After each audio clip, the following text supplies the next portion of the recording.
Before we jump into today's video, big shouts out to my Philadelphia Eagles. Shout out for that big Sunday win. They said my quarterback Jalen Hurts couldn't do it. It's been done. So big shouts out to the Philadelphia Eagles for handling business.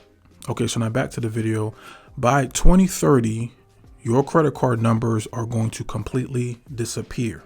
But I want us to pay attention because this is not because MasterCard just wants to have a sleeker, good-looking credit card. There's more to the story behind this. In 2023 alone, Americans lost $3.1 billion to credit card fraud.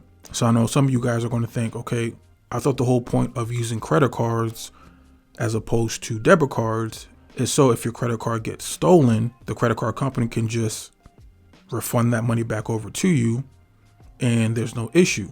However, that's not quite the full story. Even when we get the money back, these billion-dollar credit card issuers, they are losing billions and billions of dollars in fraud. And when they cover those costs, the end user, the consumer, is ultimately going to be responsible when we have to eat those fees and junk fees.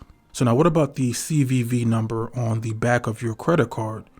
That's the number that's supposed to keep you safe, right? According to the Identity Theft Resource Center, those numbers got exposed as well in 60% of payment card breaches last year. Now, why is that? Every time we put in the number into a website, it gets stored somewhere. It gets into this database. And when those databases get inevitably breached, those CVV numbers, they inevitably get sent out to scammers as well. And I want us to look at the bigger picture here because this is what really fascinates me about all of this. We're watching the complete digitization of money, and it's happening right in front of us in real time. Think of the last time you actually handed somebody some cash. Now, I usually keep a few dollars when I valet park, but aside from that, I don't carry cash.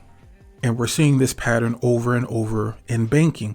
Remember when they started to push out mobile check deposit, right? You just have the app, take a picture of the check, boom, your check is deposited in 24 hours, or if you pay a small little fee, it's instant.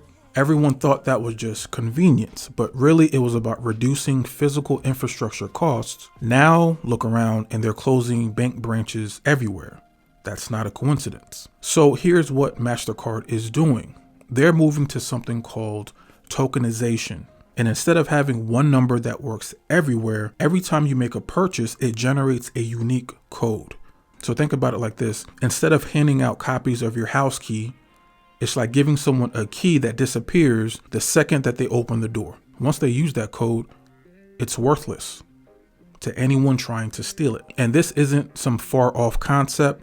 AMP Bank in Australia is already testing this out. Chase and Capital One have filed patents already.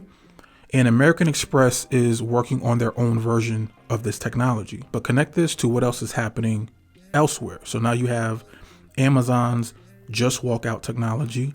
Apple Pay is taking over. It's all pushing us towards this completely digital future. The Federal Reserve estimates that by 2025, 75% of all payments will be digital. This is not a trend. This is a complete transformation of how money is going to be interchanged. Notice they're not doing this all at once. They're testing the markets in different countries and different regions. The reason for that is because they learned from mobile banking that people resist big changes anytime it deals with their money. But all they need to see is one bank proving that this works and they're all going to jump on board. Like this is the same pattern that we saw in chip cards, contactless payments, and now mobile banking. So first, your current cards, they're not going anywhere overnight. But what you will see over the next few years is you're going to start seeing these numberless cards roll out. The banks that are always first with new tech, Chase, Capital One, Amex, they're going to lead the way. Once they prove that it reduces fraud, other banks are going to have no choice but to follow because no bank wants to be known as the less secure bank. So what does that really mean for you and I, the consumer? On the surface, yeah, we're going to get better security. No more card numbers getting leaked in breaches. But here's what nobody else is asking. Who really benefits from a completely digital financial system? What happens to our privacy when every single transaction is tracked and stored? What happens to people who aren't comfortable with all this technology? These aren't just technical questions. They're about who controls our money. So let me know, is this the future that we need, or Is this just another way for banks to tighten their grip on our money?